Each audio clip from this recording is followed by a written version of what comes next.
Hey guys! I hope that you guys are doing amazing wherever you are in the world. My name is Shikha, and in this video I wanted to speak to you guys about how INFJs are sort of hermits in their own way. I feel like I'm actually really becoming a hermit myself. My mom actually complains about this a lot because I've been away from my house for a little bit of time. I've been away from my family and friends for a while. I've been traveling around the world and doing all that stuff. And so now that they actually got a chance to be with me for a couple of months, I think I've been with my family for 3 months now, which is a very long chunk of time for me. They're actually noticing my patterns. Because normally if I just come for a month, I'm very different. I'll come and I'll actually spend a lot of time with them, and I'll socialize, I'll see everyone because I only have a month. This time around I had more time, so I could be myself. I was myself for a long time. I just can't not be myself for 3 months. That's just too much. It's too tiresome. It's too exhausting, physically, mentally, spiritually. And so I decided to do things the way I normally do, which is how I live my life when I'm on the road.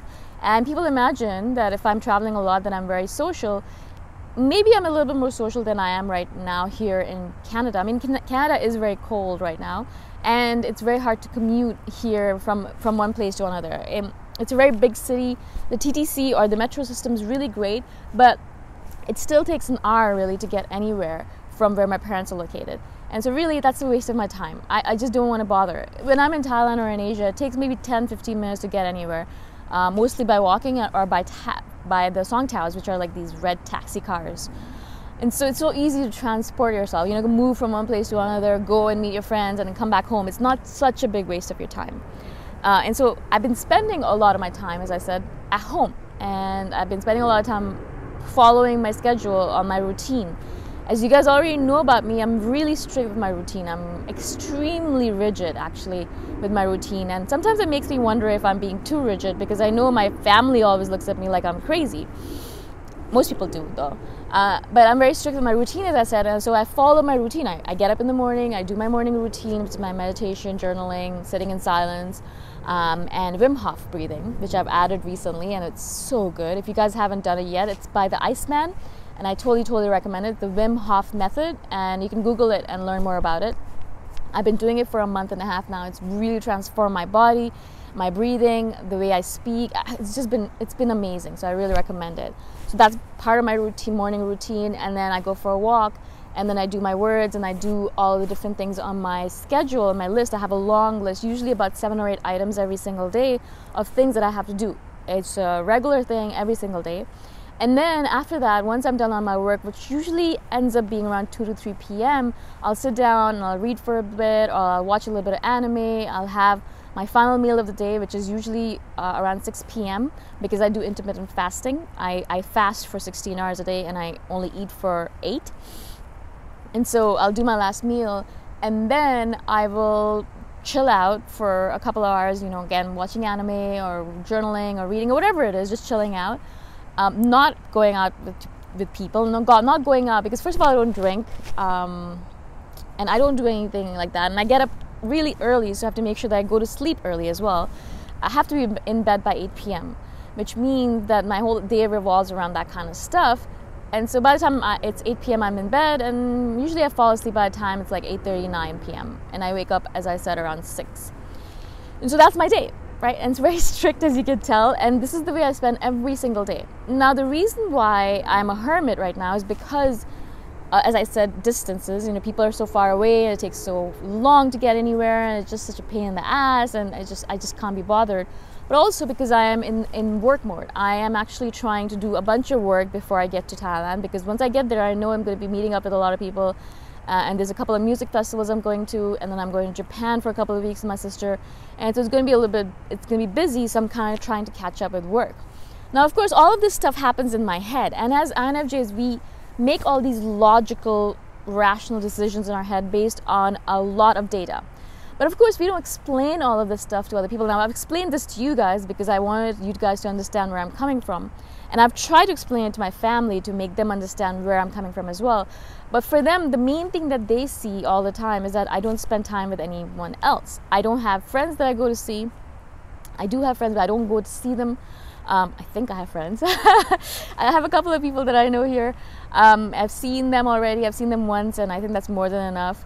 I have work to do. I don't have time to go see friends. I don't really hang out with my family, especially when I'm in work mode. I'm really just focused and obsessed. And so I'm spending all my time working. And so I don't spend that much time with them unless I actually schedule it in. And they're like, okay, let's spend Sunday together. I'll be okay, cool. I'll schedule it in. I'll finish all my work before, and then we can hang out.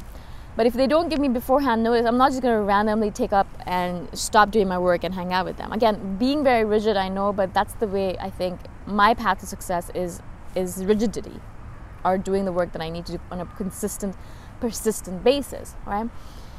Again, the problem obviously with all of this is people are just looking at it from the outside in, and I think that's what happens to INFJs in general. I think we get misunderstood so often is because we don't actually explain ourselves to people, as I said, and we don't think we need to, because we spend a lot of time making the decisions that we're making. Now I've created the schedule with a lot of trial and error. You know, I didn't always have this kind of rigid schedule. I built it up over time, doing different things, trying it out, saying this works and I'll keep this doesn't work, I'm not going to keep this. And so over 3 years, this is the final iteration of it, and I'm sure this will change as well over time as I grow and things change in my life. So I've done a lot of work in order to create this schedule. It's taken me a lot of data and a lot of learning and a lot of trial and error to get to this point, which means that there is history behind it, and I know why I'm doing things the way I'm doing. I understand myself, and I know myself, and I know where I want to get to, and I know what I'm working towards, and this is what I need to do in order to get there. And I have a very clear outlined goal in my head, and I'm working towards it on a consistent basis daily. Now, not everyone is going to see that. And this happens to me a lot, and I get a lot of people questioning me, obviously, and telling me, you know, I'm doing things the wrong way, or not understanding me. Misunderstanding me is basically what I'm saying. Misunderstanding my actions and the way I'm doing things, because they don't actually see the full picture. They haven't actually gone through all of the data that I have in my head. They haven't actually used it in order to make the judgments that I have made, right? And so I get a lot of people being, I don't know if necessarily upset, but being angry or upset or just confused by my actions. Very quick example would be the fact that, you know, whenever I go out for dinner with family, you know, we're doing like a family dinner, there's a very strict schedule that I follow in terms of my intermittent fasting. My latest meal that is possible that I can have is 8 p.m. The latest I can have is 8 p.m. because that means that the next day I can eat again at noon, which is reasonable. I get up and I do my routine and then I can eat at noon. I'd like my latest meal to be at 6, so my first meal can be at 10 a.m., which is the perfect time for me. I do my morning routine, and I do a little bit of writing, and then I can go and do my first, my meal, my breakfast, a big breakfast. But people don't get it, and then they kind of argue with me. They're like, you know, you can kind of bend the rules a little bit for 1 day or 2 days or 3 days or 4 days. And I think to myself, yeah, you can bend the rules for 1 or 2 days, but why? I know what my schedule is. I know how it works, and is it such a hardship for you to have your last meal before 8 p.m.? You don't really give a shit. I do. So why not do things in the way that I care? Because I already know that this is my schedule. You don't actually give a rat's ass when you eat. You can eat at 8 p.m., you can eat at 6 p.m., you can eat at 10 p.m., you can eat at midnight. It doesn't really matter to you.